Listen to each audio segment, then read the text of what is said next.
Hi masters, for you మీకోసం ఛానల్కి స్వాగతం సుస్వాగతం. ముందుగా మన జగద్గురువైన బ్రహ్మర్షి పితామహ పత్రిజీ గారికి, మన గురుమాతకి నా ఆత్మ ప్రణామాలు మాస్టర్స్.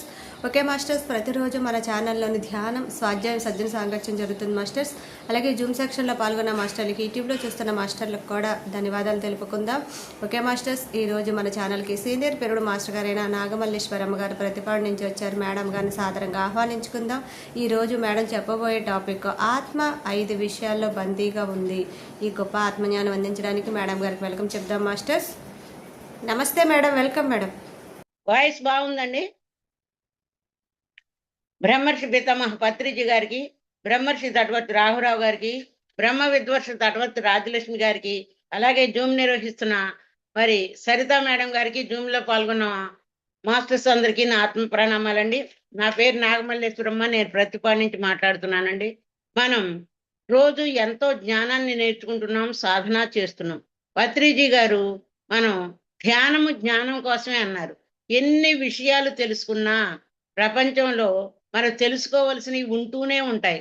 జ్ఞానం అనంతం కాబట్టి ఎంత తెలుసుకున్నా ఇంకా తెలుసుకోవాల్సింది ఉంటూనే ఉంటుంది. ఈ ఆత్మ గురించి మనం ఎన్నో విషయాలు తెలుసుకోవాలి. ఏమిటి అంటే, ఎంత నేర్చుకున్న జ్ఞానాన్ని ఇంకా పెంచుకోవాల్సిందే. మనం జ్ఞానం పెరిగితేనే మనకి కర్మలు దగ్ధం అవుతాయి.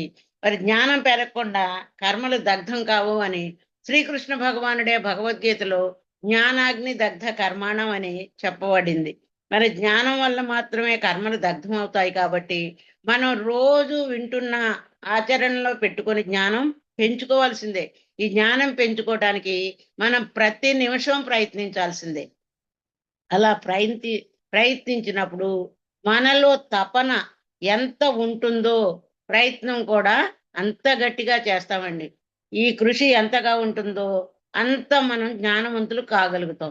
మన శ్రద్ధను బట్టి, కృషిని బట్టి, మన తపన బట్టే మన జ్ఞానం పెరుగుతూ ఉంటుంది. మరి అంత జ్ఞానవంతులు మనం కావాలి అంటే ఈ భూమి మీద ప్రయత్నిస్తే సాధించలేనిది ఏమీ లేదు. భూమి మీద మనం ప్రయత్నిస్తే సాధించలేనిదంటూ ఏమీ ఉండదు.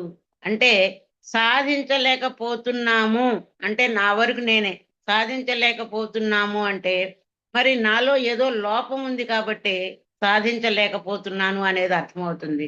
3 వంతులు మనం ప్రయత్నించకుండా మన దగ్గరికి ఏదీ రాదండి. అది ధనమైనా, విద్య అయినా, ఏదైనా ప్రయత్నించి సాధించాలి. ఒక ధనవంతుడు బాగా ధనవంతుడు అయిపోతానని 1,00,00,000 సార్లు కూర్చొని జపం చేస్తే ధనవంతుడు కాలేడు. మరి వ్యాపారం చేయాలి. ఈ వ్యాపారమైనా, వ్యవసాయం అయినా, అలాగే ఉద్యోగం అయినా ఎంతో కష్టపడితే తప్ప ధనాన్ని సంపాదించలేడు. ఎంతో కృషి చేయాలి. ఎంతో తలతో ధనాన్ని సంపాదించాలి. దానికి తగ్గ కృషి ఉంటేనే, ప్రయత్నం ఉంటేనే గాని ఆ ధనాన్ని సంపాదించగలరు. అలాగే విద్య. నేను పిహెచ్డి చేయాలి అంటే దానికి ఎంతో కష్టపడాలి. ఐఏఎస్, ఐపీఎస్ అవ్వాలంటే ఎంతో కృషి చేయాలి. మరి కష్టపడాలి, సాధించాలి. అలాగే ఇప్పుడు మన జ్ఞానానికి కూడా మరి ప్రాపంచిక ధనం కంటే జ్ఞానం ఇంకా గొప్పది కాబట్టి మరి ఈ ఆత్మజ్ఞానం కోసం ఇంకా ఎక్కువ కష్టపడాలి. మరి జ్ఞానం పొందాలి అనుకుంటే మనం దానికి తగ్గ ప్రయత్నం తప్పకుండా చేయాలి.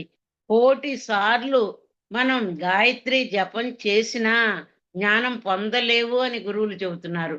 జపాలు లాంటివన్నీ శుద్ధత్వంలో ఉంచడానికి ఉంటాయి. మనం ఎన్నిసార్లు జపం చేసినా మనసు శుద్ధత్వం వస్తుంది కానీ జ్ఞానం పొంది మోక్షం రాదు. మరి చాలా మంది జపంలో నుంచే ధ్యానంలోకి వస్తారు. అందుకే మన పత్రిజీ గారు ఏం చెప్పారు?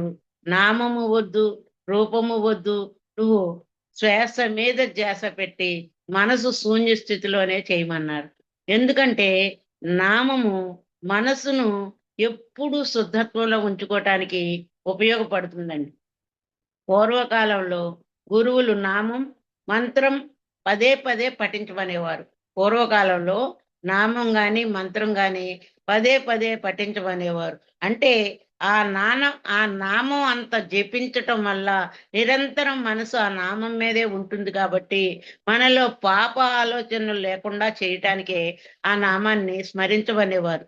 మరి వాల్మీకి మహర్షి కూడా మరి వాల్మీకి మహర్షి రత్నాకరుడుగా ఉన్న మరి మరి ఎంతో పాపకార్యాలు చేసిన రత్నాకరుడికి నారదుడు మరి ఆ మంత్రాన్నే ఇచ్చారు. తర్వాత ధ్యానం చేసి మరి గొప్ప మహర్షిగా ఎదిగాడు.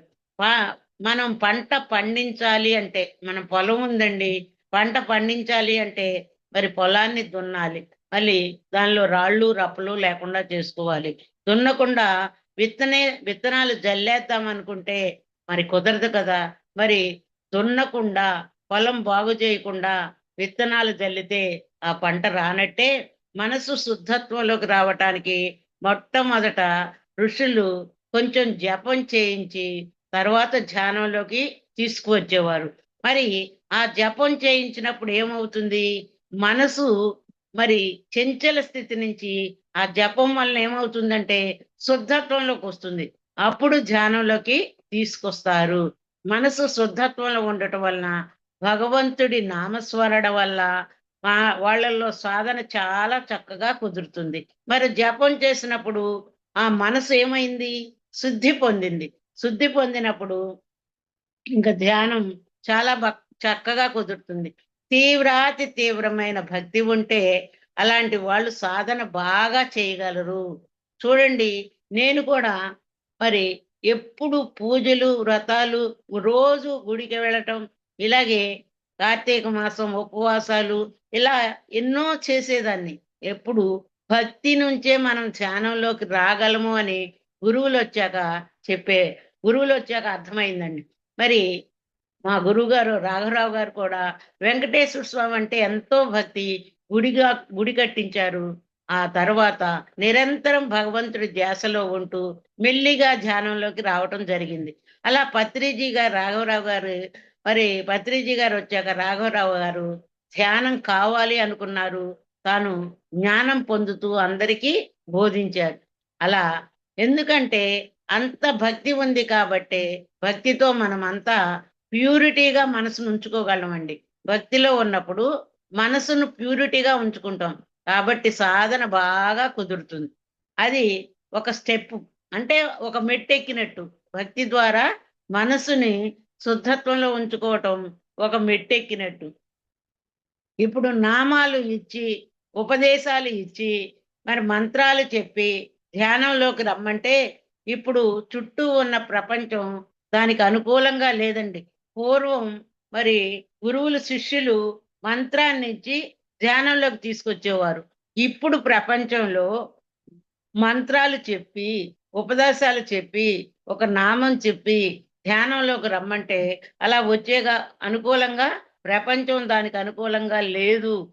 అందుకే పత్రిజీ గారు ముందు ధ్యానం చేయండి, తర్వాత అన్ని మీకే అలవాటవుతాయి. ఎంత చేసినా ఏ రిజల్ట్ రాకపోతే అప్పుడు మీకే ఒక వేదన వస్తుంది అన్నారు. పత్రిజీ గారు ఏమన్నారు అంటే, ముందు నామము వద్దు, జపము వద్దు, ధ్యానమే చెయ్యండి. ధ్యానం చేస్తే ఎంత ధ్యానం చేసినా ఏ రిజల్ట్ రాకపోతే అప్పుడు మీలో ఒక వేదన మొదలవుతుంది.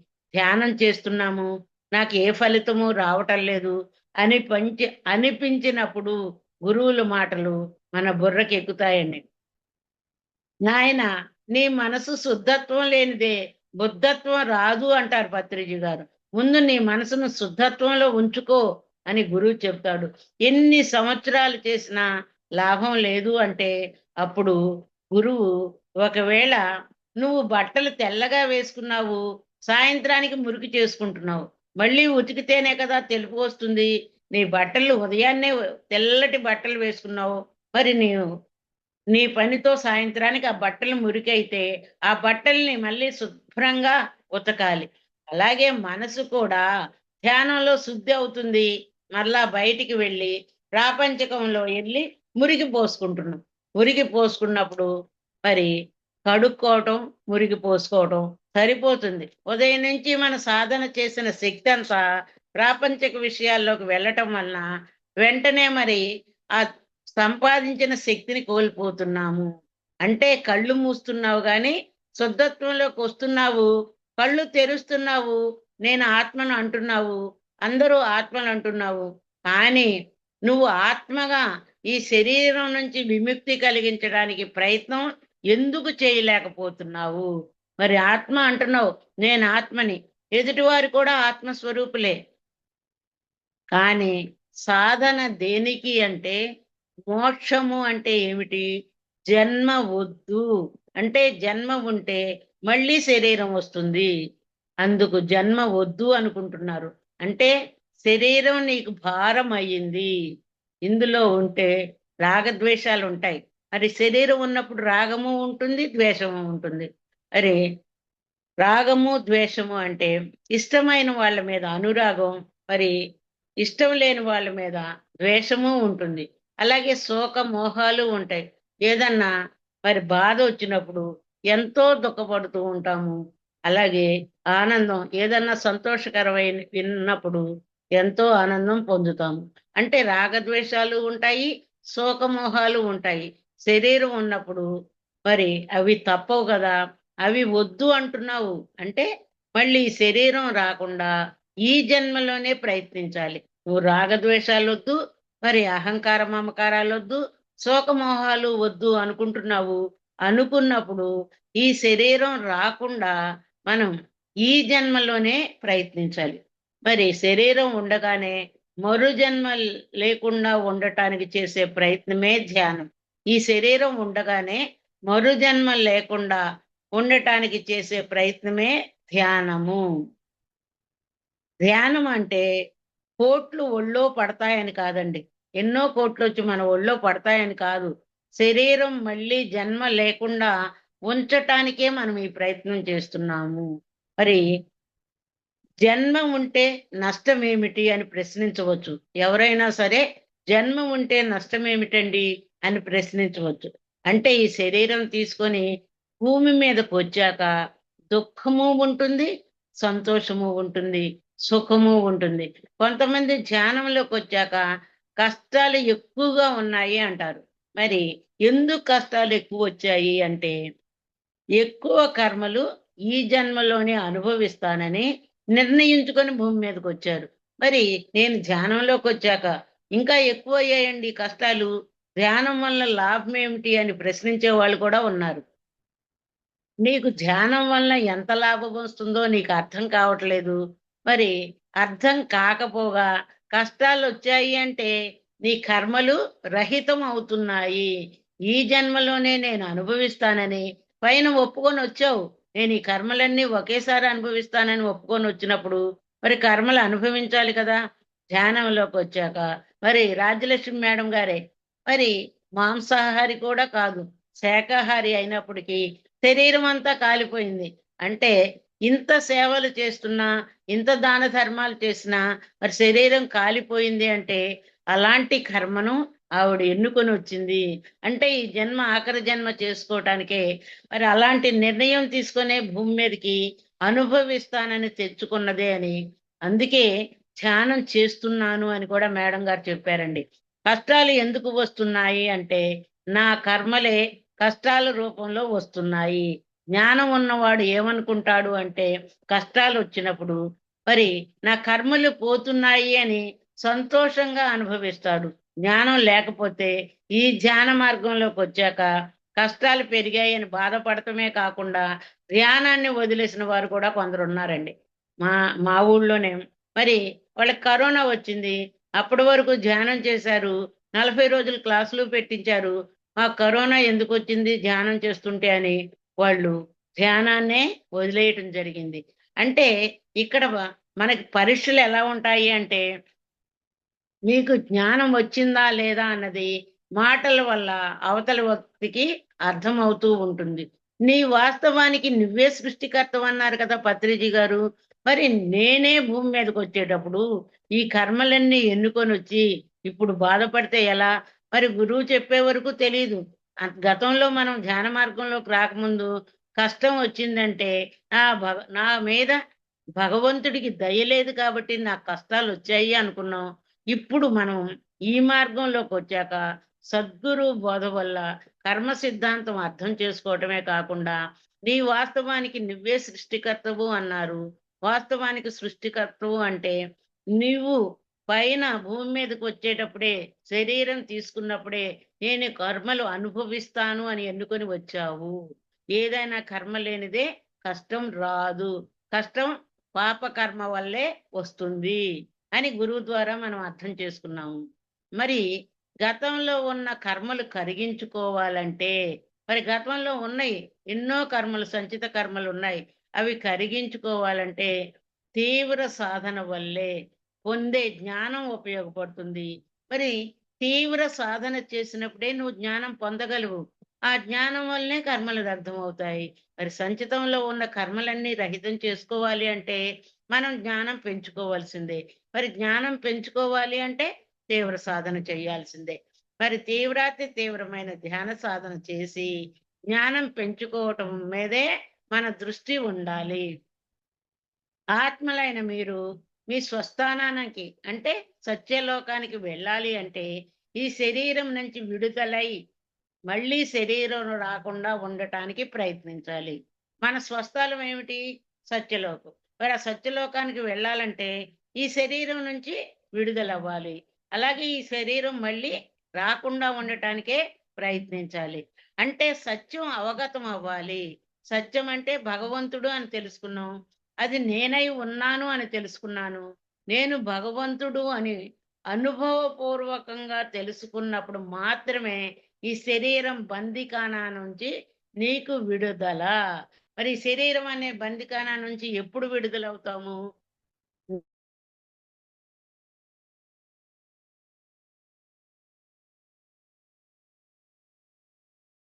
ధ్యాన సాధనే కాకుండా సత్ప్రవర్తన ఉండాలి. సత్చింతన ఉండాలి. అంటే ప్రవర్తన సత్యంలో ఉండాలి. అలాగే సత్యం తెలిసినంత మాత్రాన నువ్వు సత్యవంతుడు కాలేవు. సత్యం తెలిసింది. మరి ఆచరణలో పెట్టుకోకుండా సత్యవంతుడు ఎలా అవుతాము? సత్ప్రవర్తన ఉండాలి. సత్శీలము ఉండాలి. సత్చింతన ఉండాలి. నీ ఆలోచన కూడా సత్ అంటే ఇక్కడ భగవంతుడు. సత్ప్రవర్తన అంటే ప్రవర్తన నీకు భగవంతుడిలా ఉండాలి. చింతన కూడా, నీ ఆలోచన కూడా సత్ అంటే సత్యంలో ఉండాలి. గాలి కనపడదు కానీ, గాలండి కనపడుతుందా? కానీ గాలి ఉందని మనకు తెలుస్తుంది. మరి ఫ్యాన్ తిరుగుతుందికి గాలి వీస్తుంది అని ఎలా అన్నావు? గాలి నీ కంటికి కనిపించటల్లా. అనుభూతిని పొందావు. గాలి వీస్తుంది, చల్లగా ఉంది, గాలి వేడిగా ఉంది అనే అనుభూతిని పొందావు. నీ అనుభూతిని బట్టి అట్లాగే నువ్వు బ్రతికి ఉన్నావు అంటే, నువ్వు జీవించి భూమి మీద ఉన్నావు అంటే దేవుడు ఉన్నట్లే. నువ్వు చచ్చిపోయావు అంటే నీలో దేవుడు తప్పుకున్నట్లే. మరి నువ్వు ఊపిరి పీలిస్తే ఉన్నట్టు, నువ్వు ఊపిరి పీల్చకుండా ఉంటే నీలో దేవుడు తప్పుకున్నట్లే. అంటే నువ్వు జీవించి ఉన్నావు అంటే నీలో భగవంతుడున్నాడు. నువ్వు జీవించి లేకపోతే భగవంతుడు లేనట్టే. మోక్షము అంటే జన్మ లేని స్థితి. మోక్షము అంటే జన్మ లేని స్థితి. దాని మార్గమే ధ్యానము, జ్ఞానము. ఎందువల్ల మనం ఆ స్థితికి చేరలేకపోతున్నాము? మరి గురువు ధ్యానం చెప్పాడు. ధ్యానం వల్లనే జ్ఞానం అని చెప్పారు. జ్ఞానం వల్లనే మోక్షము అని చెప్పారు. ఎందుకు మనం ఆ స్థితికి ఎదగలేకపోతున్నాము? అంటే అనుభూతి, ఆత్మానుభూతి ఎందుకు పొందలేకపోతున్నాము? అలా ఎందుకు పొందలేకపోతున్నామో ఇప్పుడు మనం తెలుసుకుందాం. ఈ ఆత్మ 5 విషయాల్లో, 5 బందీ అయిపోయిందండి. 5 విషయాల్లో బందీగా ఉంది. ఒక జైల్లో ఉన్నట్టు ఉండిపోయిందండి. 5 విషయాల్లో బందీగా. 1 శరీరం అనే బందీఖానాలో బందీగా ఉంది. 2 బంధాలు అనే బందీఖానాలో బందీగా ఉంది. 3 సంపదలు అనే బందీఖానాలో బందీగా ఉంది. 4 కీర్తి ప్రతిష్టలు. అలాగే 5వది వాసనలు. వాసనలు అంటే ఇష్టాలు. మరి ఇక్కడ 5 విషయాల్లో ఆత్మ బందీగా ఉందండి. అంటే ఎలా ఉంది? శరీరంతో, బంధాలతో, సంపదలతో, కీర్తి ప్రతిష్టలతో, వాసనలతో ఈ ఆత్మ బందీగా ఉంది. మరి ముఖ్యంగా మనం శరీరంతో బందీగా ఉన్నాము. ఆత్మ శరీరంలోనే బందీగా ఎందుకుంది అనేది మనం వివరంగా తెలుసుకుందామండి. మొట్టమొదట ఈ ఆత్మ పూర్ణాత్మ నుంచి విడివడి వచ్చినప్పుడు శిలల్లోకి, ఖనిజాల్లోకి వస్తుంది. ఆ తరువాత వృక్షాల్లోకి, భూచరాలుగా, జలచరాలుగా, పక్షులుగా, జంతువులుగా మానవ జన్మకి వస్తుందండి. మరి ఆత్మ పూర్ణాత్మ నుంచి విడివడిన తర్వాత శిలల్లోనికి, ఖనిజాల్లోకి, తర్వాత వృక్షాల్లోకి, భూచరాలుగా, జలచరాలుగా, పక్షులుగా, జంతువులుగా మానవ జన్మ వస్తుంది. ఈ మానవ జన్మ వచ్చాక మరి ఈ మానవుడికి పూర్ణ శక్తి వస్తుందండి. మరి చూడండి, ఇప్పుడు మనకి పుట్టిన పాపాయికి ఎంత శక్తి ఉంటుంది చూడండి. అప్పుడే పుట్టిన పాపాయికి ఎంత శక్తి ఉంటుంది? మనకి ఎంత శక్తి ఉంటుంది? పెద్దయినాక మనకెంత శక్తి ఉంటుంది? చిన్న పాపాయికి ఎంత శక్తి ఉంటుంది? పుట్టిన పాపాయికి శక్తి అతి స్వల్పం కాబట్టి అన్ని తల్లే చూసుకోవలసి వస్తుంది. అంటే పాలు పట్టించడం గాని, స్నానం చేయించడం గాని, మరి మలమూత్రాలు తీయటం గాని, అన్ని చిన్న పాపాయికి శక్తి లేకపోవటం వలన, చిన్న పాపాయిలో కొద్దిపాటి శక్తి ఉండటం వలన తల్లే చూసుకుంటుంది. అలాగే ఎదుగుతున్న కొద్దీ కొంచెం ఎదిగాక ఆ పాపాయి తన పని తనే చేసుకోగలుగుతుంది. అంటే పూర్తి శక్తివంతురాలయ్యింది. అంతే అలాగే ఈ ఆత్మ ప్రారంభ దశలో కొంచెం కొంచెంగా ఎదుగుతూ మానవుడిగా ఉన్నప్పుడు పూర్ణమైన శక్తివంతుడవుతాడు. మరియు అన్ని జీవుల్లో కొద్ది కొద్దిగా శక్తి ఉంటుంది. అలా మానవ జన్మ వచ్చేటప్పటికి పూర్ణంగా శక్తివంతుడవుతాడు. కానీ ఇన్నింటి వల్ల శక్తిహీనుణ్ణి అనుకుంటున్నాడు. అక్కడ శిలల్లో కానీ, ఖనిజాల్లో కానీ, వృక్షాల్లో కానీ శక్తి తక్కువగా ఉండి, మానవుడిగా అయినప్పుడు పూర్ణ శక్తిని పొంది, ఇక భూమి మీద నేర్చుకోవలసిన పాఠాలు లేనప్పుడు, ఇంక తెలుసుకోవలసింది భూమి మీద లేనప్పుడు భగవంతుని స్థాయికి ఎదుగుతాడు. మరి అన్ని జీవుల్లో పాఠాలు నేర్చుకుంటూ మానవ జన్మలో పూర్ణ శక్తిని పొంది మానవ జన్మలో పూర్ణ శక్తిని పొందినప్పుడు ఇంకా భూమి మీద నేర్చుకోవలసిన పాఠాలు లేవు, అనుభవాలు లేవు. ఆవిడ పూర్ణ జ్ఞానం పొందినప్పుడు భగవంతుడి స్థాయికి ఎదుగుతాడు అని చెప్పడం జరిగిందండి. ఇప్పుడు చూడండి, మనం ఎల్కేజీ చదవకుండా ఈకేజీలోకి వెళ్ళలేం కదా. ఎలిమెంటరీ స్కూల్ అవ్వకుండా హై స్కూల్కి వెళ్ళలేం. ముందు ఎల్కేజీ నుంచి యూకేజీకి, మరి తరువాత ఎలిమెంటరీ స్కూల్ నుంచి హై స్కూల్‌కి, హై స్కూల్ అయినాక కాలేజీకి వెళతాం. కాలేజీ అవ్వకుండా యూనివర్సిటీకి వెళ్ళలేం. అంటే పూర్తయితేనే కదా! ఏ క్లాస్ అయినా పూర్తిగా చదివినప్పుడే హైయర్ క్లాస్‌కి వెళ్ళగలుగుతాం. అలాగే ఈ ఆత్మ కూడా భూమి మీదకు వచ్చి, అనుభవాలు పొంది, పాఠాలు నేర్చుకొని, మానవ జన్మలోనే ఎదుగుతుందండి. అంటే మానవ జన్మలో పూర్ణ శక్తి ఉంది కాబట్టి ఎదుగుతుంది. మానవ జన్మలో పూర్ణంగా భగవంతుని తెలుసుకోవలసిన జన్మ. మానవ జన్మే భగవంతుణ్ణి పూర్తిగా తెలుసుకోవలసిన జన్మ. అంటే ఇన్ని రకాల జన్మల్లో శరీరంలో బందీ అయి ఉండే నేర్చుకుంది. ఈ ఇన్ని జన్మల్లో 84,00,000 జీవరాశుల జన్మలైనా గాని శరీరం లేకుండా ఆత్మ ఏదీ నేర్చుకోలేదు. అంటే ప్రతి శరీరం తీసుకున్నప్పుడే పాఠాలు, అనుభవాలు నేర్చుకుంటుంది.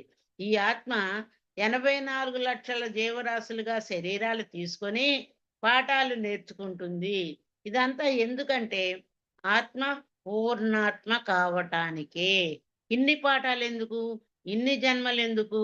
మరి ఇన్ని అనుభవాలెందుకు అని ప్రశ్నించవచ్చు. కానీ పూర్ణాత్మ కావాలంటే మరి ఎన్నో పాఠాలు నేర్చుకోవాలి. ఎన్నో అనుభవాలు పొందాలి. అన్ని జీవరాశుల్లో పాఠాలు నేర్చుకుంటూ మానవ జన్మ వచ్చాక అనుభవాలతో పాఠాలు నేర్చుకుంటూ పూర్ణాత్మగా ఎదగటానికే మానవ జన్మలో ఎదిగిన తరువాత యోగ మార్గంలోకి వస్తుంది ఈ ఆత్మ. మానవ జన్మలోకి వచ్చాక కూడా తమోగుణం, రజోగుణం దాటి సాత్వికంలోకి వచ్చాకే అప్పుడు ఈ ధ్యాన మార్గంలోకి వస్తుంది.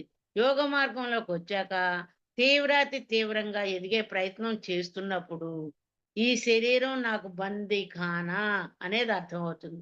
నువ్వు తీవ్ర ప్రయత్నం చేస్తున్నప్పుడే ఈ శరీరం నాకు బందీఖానా, ఈ శరీరం అనే పంజరంలో నేను బందీ అయి ఉన్నాను.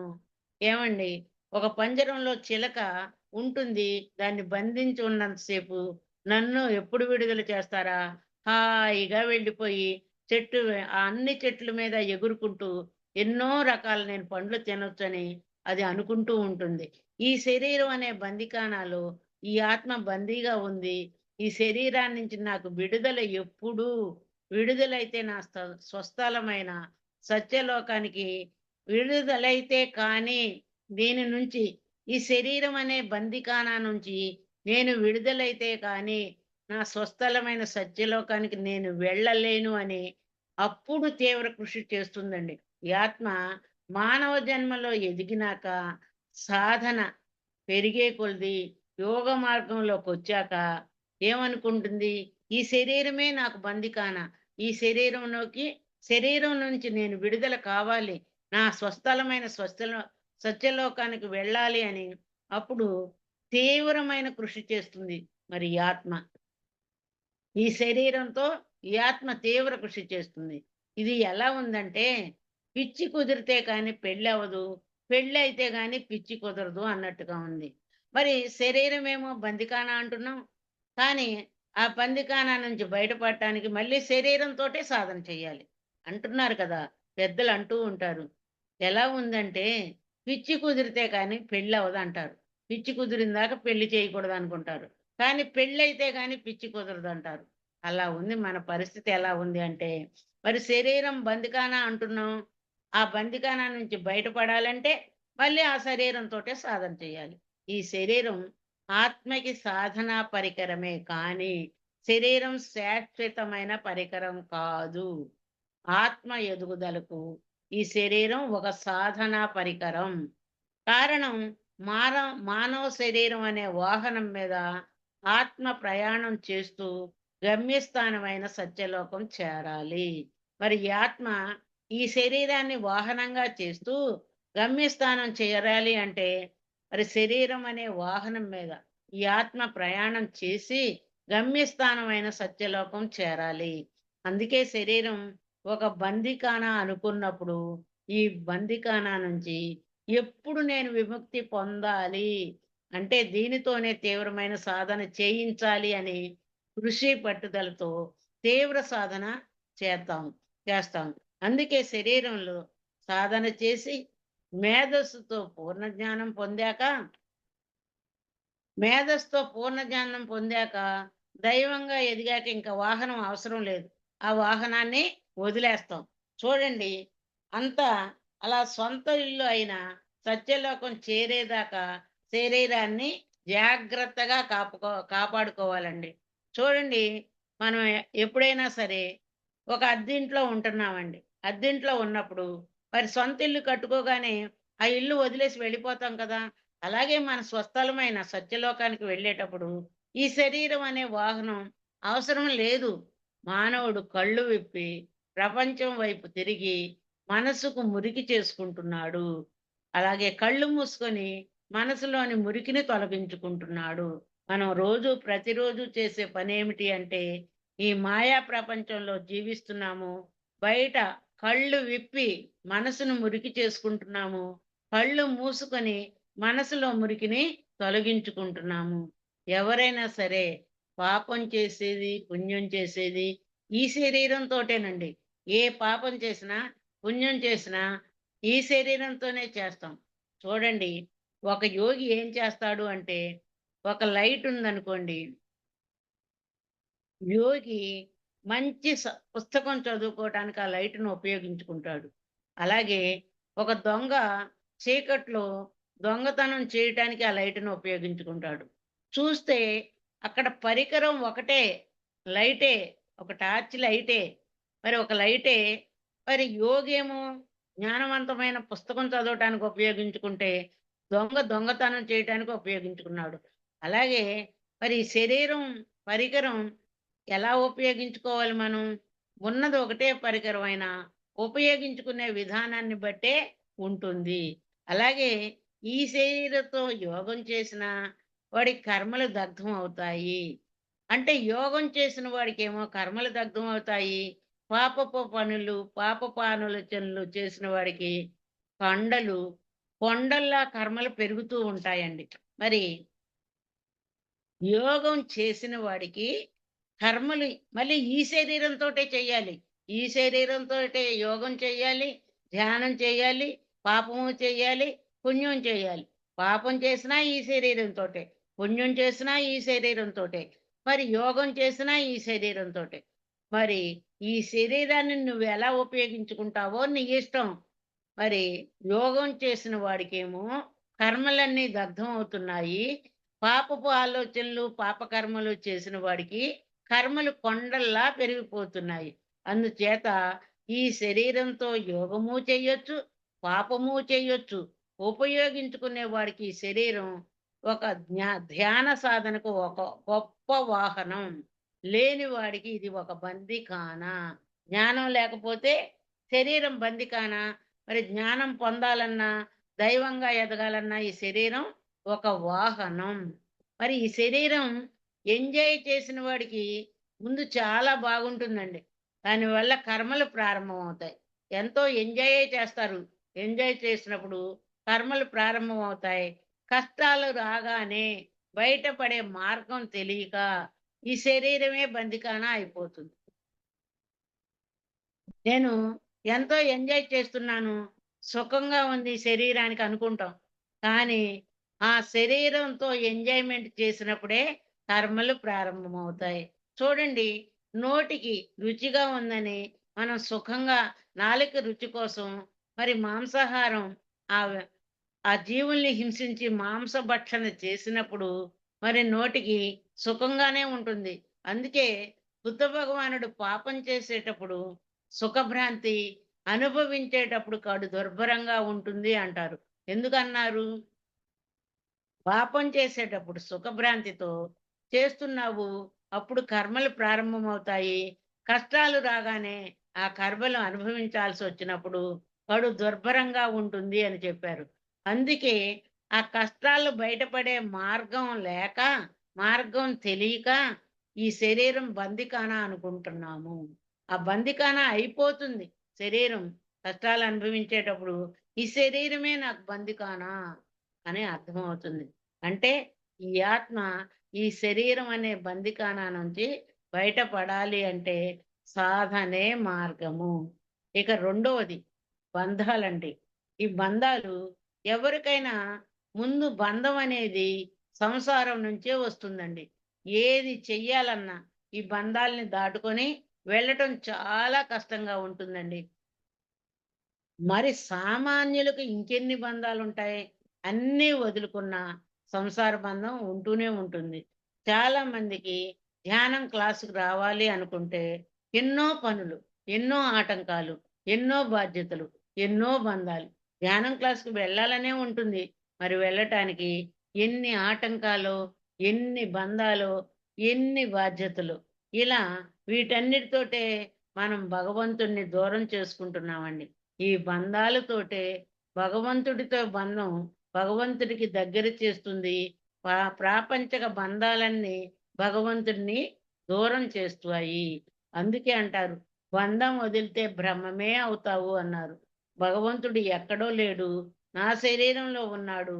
ఏ పని అయినా చాలా తేలిక. కానీ హృదయంలోని పరమాత్మను తెలుసుకోవటం చాలా కష్టమండి.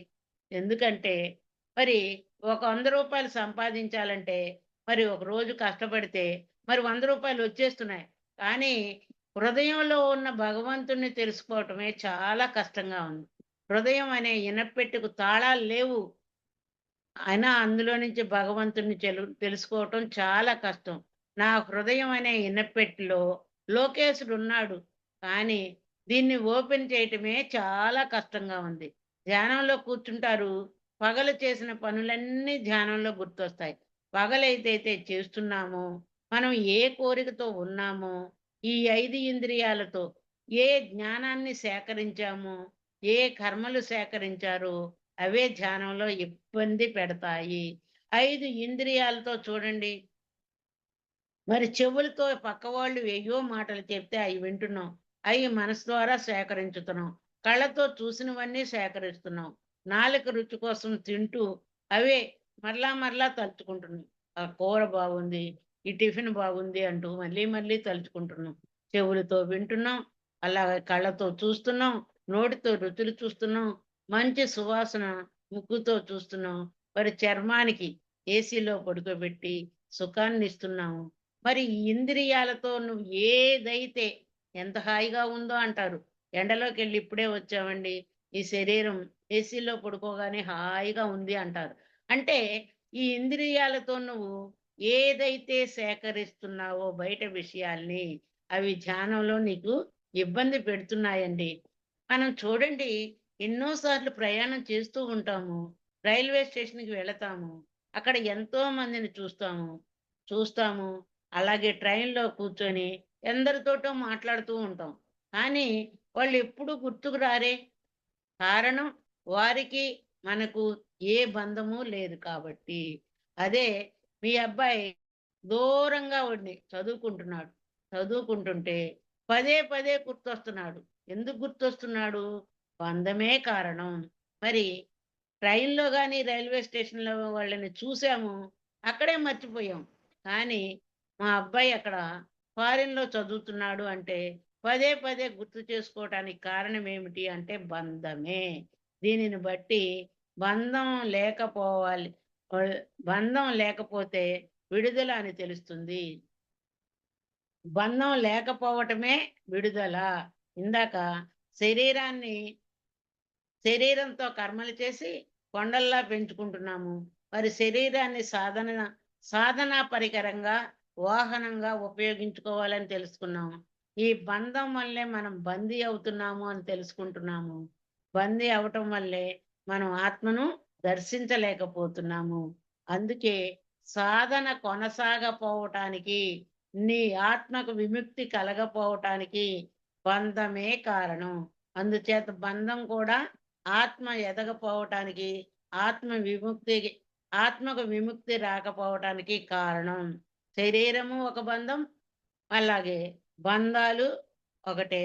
మరి కారణం ఆత్మ ఎదగలేకపోవటానికి శరీరము, బంధాలు 2 కారణాలు తెలుసుకున్నాం. అలాగే మూడో కారణం ఏమిటి అంటే సంపదలు. మంచి వ్యాపారం ఉందనుకోండి. వ్యాపారంతోటే అసలు అస్సలు ఖాళీ లేదండి ధ్యానం చేయటానికి. ఉదయం వెళుతున్నాం, రాత్రి 11 అవుతుంది వచ్చేటప్పటికి. ఈ పనులన్నిటితో ధ్యానం చేయటానికి సమయమే లేదండి. అంటే తన పనులన్నిటినీ మానవుడు భగవంతుని పనులతో మర్చిపోగలుగుతున్నాడు. అంటే ధ్యానం ఎగ్గొట్టగలుగుతున్నారు. కానీ ధ్యానం కోసం అన్నీ వదులుకోలేరు. అంటే భగవంతుడి కోసం ధ్యానం మానేస్తారు కానీ, మరి ధ్యానం కోసం ఏది ఆ భగవంతుడి కోసం ఏ వ్యాపారము వదలరు. ఏ విషయాలు, ఏ పార్టీలు, ఏ ఎంజాయ్‌మెంట్లు వదలరు. కొంతమంది ఏమంటారు అంటే, ధ్యాన మార్గంలోకి రాగానే మరి పత్రిజీ గారు ధ్యానం గొప్పది అని చెప్పినప్పుడు వీరావేశంతో ఉద్యోగం వదిలేసి ధ్యానానికొస్తారండి. వచ్చినప్పుడు ఉద్యోగం వదిలేస్తే ఎవరు పోషిస్తారు ఆ కుటుంబాన్ని? అందుచేత ఏం చెప్పారు అంటే, ఖాళీ సమయంలో ధ్యానం చేసుకోవచ్చు. మీ అవసరాలు తీరితే సరిపోతుంది. అవసరాలు తీరటానికి తప్పకుండా ఉద్యోగము చేయాలి, వ్యాపారము చేయాలి. ఈ కలియుగంలో మరి కొంచెం ధ్యానం చేసినా పురోగతి ఉంటుంది అని మహాత్ములు చెప్పారండి. మరి కలియుగ ప్రభావం వలన పూర్వకాలంలాగా చేయలేకపోయినప్పటికీ, ఇప్పుడు కొంచెం ధ్యానం చేసినా మనలో పురోగతి ఉంటుంది అని మహాత్ములు చెప్పారండి. మరి అందుకే మనం ఎన్ని బంధాల్లో ఉన్నా, ఎన్ని బాధ్యతల్లో ఉన్నా, నువ్వు ధ్యానం చేసినప్పుడు నీకున్న ఆనందం వేరేగా ఉంటుంది. అంత ఆనందం లేకపోతే ఈరోజు మనం ధ్యానమే చేసేవాళ్ళం కాదు.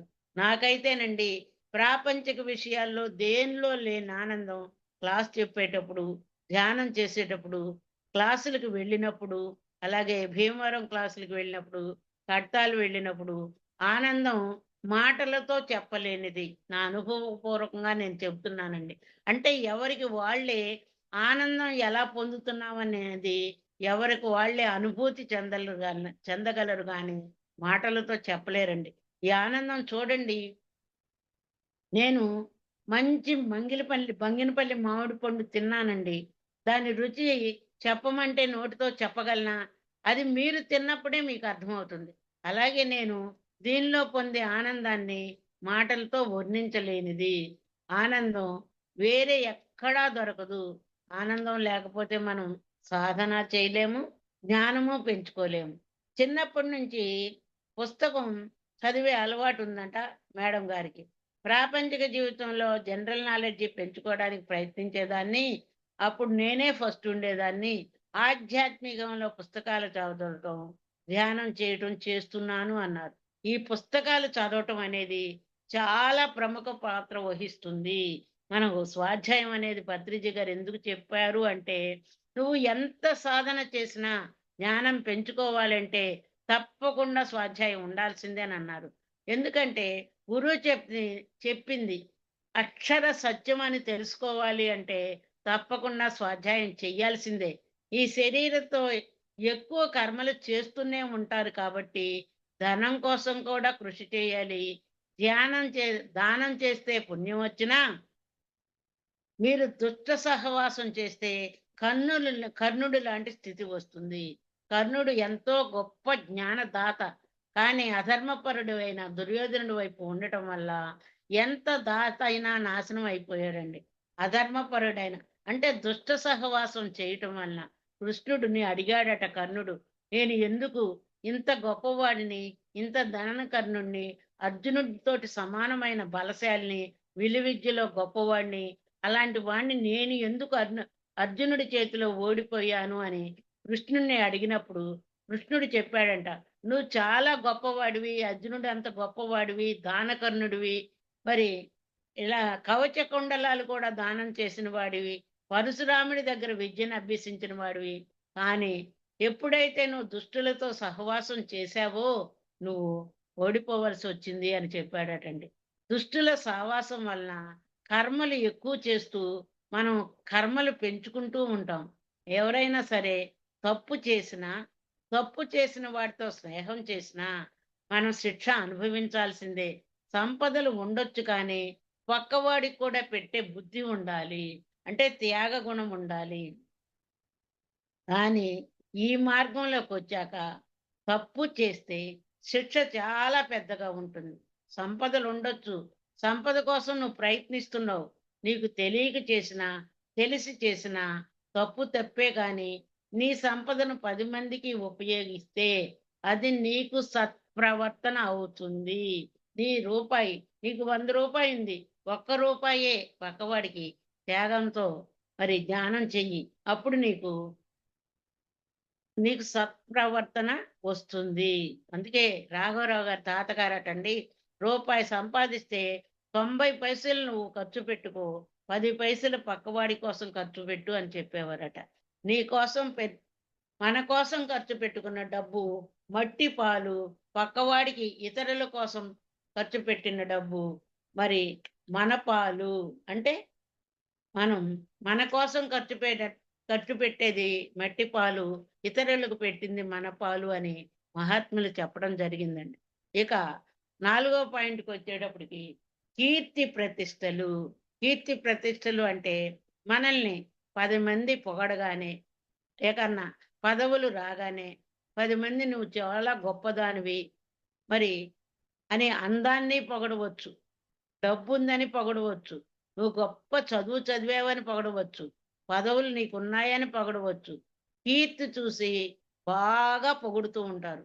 వాడు ఎమ్మెల్యే, వీడు ఎంపీ. దాంతో ఇంక ఈ పొగడ్తలతో, ఈ కీర్తి ప్రతిష్టలతో అందరూ పొగడగానే అహంకారం వచ్చి ధ్యానం వైపుకి వెళ్ళలేరండి. మరి ప్రపంచంలో అందరూ పొగుడుతూ ఉంటే ఇక ధ్యానం మీద ధ్యాస ఎక్కడుంటుంది? ధ్యానంలో కూర్చున్నా ఆ పదవులే కనపడతాయి. అందుచేత పదవులు, కీర్తి ప్రతిష్టలు కూడా మనిషిని నాశనం చేస్తాయి. నేను ఎంత ఆత్మ అనుకున్నా ఎవరైనా మిమ్మల్ని గొప్పవారు అని పొగిడితే ఎదుటివాడు తిడితే మొహం మాడిపోతుంది. మరి ఎందుకు వచ్చింది? ఈ దేహం మీద మమకారం. పొగడగానే ఆనందం వచ్చిందే. మరి ఎవరైనా తిడితే మొహం మాడిపోయిందే. అంటే నీకు దేహం మీద మమకారం ఉంది. ఇప్పుడు ప్రపంచం డబ్బు చుట్టూనే తిరుగుతుంది. డబ్బు చుట్టూ తిరిగేవారు యోగ మార్గంలోకి ఎప్పటికీ రాలేరండి. అందుకే శంకరాచార్యులు వారు ఏమన్నారు అంటే, మట్టిని, బంగారాన్ని ఒకేలా చూడగలిగే స్థితి వస్తే అదే మోక్షము అన్నారండి. మట్టిని, బంగారాన్ని ఒకేలా చూడగలిగే శక్తి యోగంలో పరాకాష్ఠకెళ్ళినప్పుడే వస్తుంది. యోగి రెండిటిని ఒకేలాగా చూడగలడట. రెండూ భగవంతుడే సృష్టించాడు కదా! అందరూ సమస్థితిలో చూస్తే మోక్ష స్థితిలో ఉన్నట్టే. మరి చూడండి, నేను ఒకసారి విన్నాను. పత్రిజీ గారు రెండిటిని సమానంగానే చూశారు అంటే, ఒకసారి ఒక మాస్టారు ఒక గొలుసు చేయించి పత్రిజీ గారి చేతిలో ఇవ్వాలని వచ్చారట. ఆ గొలుసు ఇస్తే దానిని పక్క వాళ్ళకి ఎక్కడిచ్చేస్తారని స్వర్ణమాల అమ్మకిచ్చారంట. అంటే పత్రిజీ గారు దేనినైనా సమస్థితిలో ఆ బంగారం విలువైంది, నేను తీసుకోవాలనే భావం లేదు అనేది అక్కడ మనకు అర్థమవుతుంది. యోగీశ్వరుడైన వాడు మట్టిని, బంగారాన్ని ఒకేలా చూస్తాడు. అంటే మట్టి భగవంతుడు సృష్టించిందే, మరి బంగారము భగవంతుడు సృష్టించిందే. రెండిటిని యోగీశ్వరుడు సమానంగా చూస్తాడు. నువ్వు మట్టి కుండలో నీళ్లు తెచ్చుకున్నా, బంగారపు బిందెలో నీళ్లు తెచ్చుకున్నా తాగేవి మంచినీళ్ళే. మరి ఏదైనా సరే నీ దాహం నీటితో తీరుతుంది. కానీ అది మట్టి కుండ, బంగారపు బిందె అనేది కాదు. అందుచేత నువ్వు ఆ స్థితిలోకి రావాలి. ఎప్పుడు వస్తావు? నేను ఆత్మను, ఈ ఆత్మ శరీరం నుండి విడుదల కావాలి. ఏ ఒక్క దాని మీద మమకారం ఉన్నా ఈ శరీరం నుంచి ఆత్మ విడుదల కాదు. అది నాకు మమకారం ఉంటే బంధమే అవుతుంది. అంతటి జ్ఞానం పొందిన రోజున ఏది ఉన్నా ఏది లేకపోయినా సమస్థితిలో ఉండగలుగుతాము. అంత మనం సాధన అంత తీవ్రంగా చేయగలగాలండి. మరి 3 రోజులు ధ్యాన యజ్ఞంలో ఎన్నో గంటలు గంటలు సాధన చేయగలుగుతున్నాము. ఆ రకంగా సాధన చేసినప్పుడే ఆ ధ్యాన స్థితిని పొందగలుగుతున్నాము. అందుకే ఎంత ఎదిగినా మనం ఇంకా ఎదగాల్సింది ఉంది అని మరి చెప్తూనే ఉన్నారు గురువులు. చనిపోయేలోగా ఎంత వీలైతే అంత మనం జ్ఞానం సంపాదించుకోవాలి అని గురువులు బోధిస్తూనే ఉన్నారు. ఇక 4వ పాయింట్‌కొచ్చేటప్పటికి వాసనలు. మీరు సత్యం తెలుసుకున్నారు. సత్యంలో జీవించలేకపోవటానికి కారణం వాసనలే. ఎందుకు? గత జన్మలో మీరు నికృష్టమైన బ్రతుకు బతికినప్పుడు అంటే ఒక అబద్ధపు జీవితం జీవించవచ్చు. గత జన్మలో నువ్వు ఎలా జీవించావో నీకిప్పుడు తెలీదు. ఒక అబద్ధం జీవితం జీవించావు. ఒక మోసపూరిత జీవితం జీవించావు. ఆ వాసనలు కొన్నైనా మనం ఈ జీవితానికి తెచ్చుకుంటామటండి. అవి ఎక్కడో అక్కడ పొరపాటు చేయిస్తూనే ఉంటాయంట. అందుకే అన్నారు, వాసనలు కూడిన మనసుతో వాసుదేవుడు ఉండడు. చెప్పారు. వాసనలు కూడిన మనసులో వాసుదేవుడుండడు. అంటే గత జన్మ వాసనలు ఇంకా ఉన్నాయి అంటే ఎక్కడో చోక్కడ పొరపాటు చేస్తూనే ఉంటాం. అంటే నీలో ఎప్పుడైతే మలిన వాసనలుంటాయో ఆ మనసులో ఇక వాసుదేవుడు ఉండడు. అందుచేత నీ గత జన్మ సంస్కారాలు వదులుకోవాలి. అందుచే గత జన్మ వాసనల వల్లనే నువ్వు తప్పులు చేయటానికి కారణమవుతున్నాయి. ఈ ఒక జ్ఞానికి బుద్ధి వక్ర దృష్టికి వెళుతుంది అంటే ఖచ్చితంగా అది గత జన్మ సంస్కారమే. ఆ గత జన్మ వాసనలే. మీరు ఇంత స్థాయికి వచ్చినా ఇంకా తప్పుడు ఆలోచన, తప్పుడు వ్యవహారాలు చేస్తున్నారు అంటే దానికి శంకరాచార్యులు వారు ఏం చెప్పారు అంటే, కోరికలైనా మార్చుకోవచ్చు గాని వాసనలు తగ్గించుకోవటం, వాసనలు పోగొట్టుకోవటం చాలా కష్టమని శంకరాచార్యులు వారు చెప్పారండి. మరి ఆ వాసనలు పోగొట్టుకోవాలంటే తీవ్రాతి తీవ్రమైన సాధన చెయ్యాల్సిందే. మరి ఈరోజు మనం ఈ క్లాస్ ద్వారా మరి శరీరం ఈ 5 విషయాల్లో బందీగా ఉంది. 1 శరీరం, 2 బంధాలు, 3 సంపదలు, 4 కీర్తి ప్రతిష్టలు, 5 వాసనలు. ఆత్మ ఈ ఈ ఐదింటిలో బందీగా ఉండటం వల్ల మనం శరీరం మీద మమకారం పెంచుకోకుండా, బంధాల్లో ఇరుక్కోకుండా, సంపదల మీద వ్యామోహం పెంచుకోకుండా, కీర్తి ప్రతిష్టలని మరి గొప్పవనుకోకుండా, మరి వాసనలు గత జన్మలో వాసనలు పోగొట్టుకోవాలి అంటే, మరి పత్రిజీ గారు అందించిన మరి తీవ్రమైన సాధన. ఒకటే ఏకైక మార్గం పత్రిజీ గారు అందించిన శ్వాస మీద ధ్యాస ధ్యానం. మనసు పని చేయని స్థితిలో, ధ్యాన స్థితిలో కూర్చోవాలి. మరి ధ్యాన స్థితి కుదరాలంటే ముఖ్యంగా పాటించవలసింది ఏమిటి అంటే శుద్ధమైన సాత్విక ఆహారం. ఆహార విషయంలో చాలా కఠినంగా ఉండాలి. అలాగే మరలా స్వాధ్యాయం జ్ఞానం పెంచుకోవాలంటే ఖచ్చితంగా ఆత్మజ్ఞానం బోధించే పుస్తకాలు చదవాలి. సజ్జన సాంగత్యము చేయాలి. అలాగే సేవ చెయ్యాలి. చెప్పాం కదండి, మనకి 100 రూపాయలుంటే ఒక రూపాయి పక్కవాడికి ఇచ్చే త్యాగగుణం ఉండాలి అని మనం తెలుసుకున్నాం. మరి సేవ చేయాలి. నీ దగ్గర ధనం లేదు, నీ వాక్కు ద్వారా సేవ చెయ్యి. నీ నీకు నువ్వు పొందిన జ్ఞానాన్ని అందరికీ పంచు. ధ్యానం క్లాసులు పెట్టే చోట నీ సహాయం చెయ్యి. ధ్యాన యజ్ఞం చెయ్యి. యజ్ఞంలో కొంచెం పాలు పంచుకున్నా అది ఆత్మసేవే అవుతుంది. మరి ఇంతటి అద్భుతమైన అవకాశం ఇచ్చినందుకు బ్రహ్మర్షి పితామహ పత్రిజీ గారికి, బ్రహ్మర్షి తటవర్తి రాఘవరావు గారికి, బ్రహ్మ విద్వర్ష తటవర్తి రాజ్యలక్ష్మి గారికి, అలాగే జూమ్ నిర్వహిస్తున్న సరితాదేవి మేడం గారికి, జూమ్ లో పాల్గొన్న మాస్టర్స్ అందరికీ ధన్యవాదాలు madam. Thank you, thank you, thank you.